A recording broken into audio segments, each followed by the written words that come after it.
ખેડૂતોની દિલ્હી ચલો March Yamuna expressway કલાકો સુધી જામ રહ્યો। ખેડૂતોએ વિવિધ માંગણી સાથે દિલ્હી ચલો માર્ચ કાઢી હતી, જેને પગલે દિલ્હી નોઈડા સરહદે હજારો ખેડૂતો એકઠા થયા હતા। આ આંદોલનને પગલે નોઈડા અને આસપાસના વિસ્તારોમાં કલાકો સુધી ભારે ટ્રાફિક જામ રહ્યો હતો। આ આંદોલન કિસાન મજદૂર મોરચા, સંયુક્ત કિસાન મોરચા, ભારતીય કિસાન પરિષદ સહિતના સંગઠનો દ્વારા કરવામાં આવ્યું હતું। ખેડૂતોનો આરોપ છે કે સરકારે તેમની જમીનનું સંપાદન કર્યું, પરંતુ તેમને યોગ્ય વળતર નથી આપવામાં આવ્યું।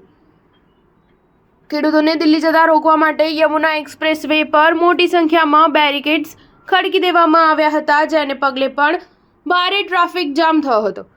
કેટલાક મુસાફરોએ પોતાના વાહનોને સ્થળ પર જ છોડીને મેટ્રોમાં કામ પર જવાનું પસંદ કર્યું હતું। સવારથી મોટી સંખ્યામાં ખેડૂતો એકઠા થયા હતા અને દિલ્હી તરફ આગળ વધી રહ્યા હતા, જેમને બાદમાં વચ્ચે પોલીસ દ્વારા અટકાવવામાં આવ્યા હતા। કલાકો સુધી પોલીસ અને ખેડૂતો આમને સામને રહ્યા હતા। બાદમાં પોલીસ અને ઉત્તર પ્રદેશ સરકારના અધિકારીઓએ ખેડૂતોની સાથે વાતચીત કરીને મામલાને થાળે પાડ્યો હતો અને ખેડૂતો એક્સપ્રેસવે પરથી હટી ગયા હતા અને દલિત પ્રેરણા સ્થળ પર ધરણા માટે બેસી ગયા હતા, જે બાદ ટ્રાફિક ખોલવામાં આવ્યો હતો। જો કે આ પહેલા એક્સપ્રેસવે પર બેરિકેડ્સ ખડકી દેવાયા હોવાથી ખેડૂતો કે નાગરિકો આગળ નહોતા વધી શક્યા અને આ દરમિયાન સમગ્ર એક્સપ્રેસવે પર ટ્રાફિક જામ જોવા મળ્યો હતો। જો કે ખેડૂતોને હાલ આંદોલન અટકાવી દીધું હતું અને દલિત પ્રેરણા સ્થળ પર ધરણા પર બેસી ગયા હતા। હવે જ્યાં સુધી સચિવ સાથે બેઠકમાં કોઈ નિકાલ ન આવે ત્યાં સુધી ખેડૂતો આ ધરણા શરૂ કરશે એવું એલાન કરવામાં આવ્યું છે। સાથે જ કહ્યું હતું કે જો અધિકારીઓ ખાતરી આપી તે મુજબ મુખ્ય સચિવ સાથે બેઠક યોજવામાં ન આવી તો 1 સપ્તાહ બાદ દિલ્હી તરફ કૂચ કરવામાં આવશે। સ્ટાર ન્યૂઝ 7 હંમેશા સચ્ચાઈની સાથે।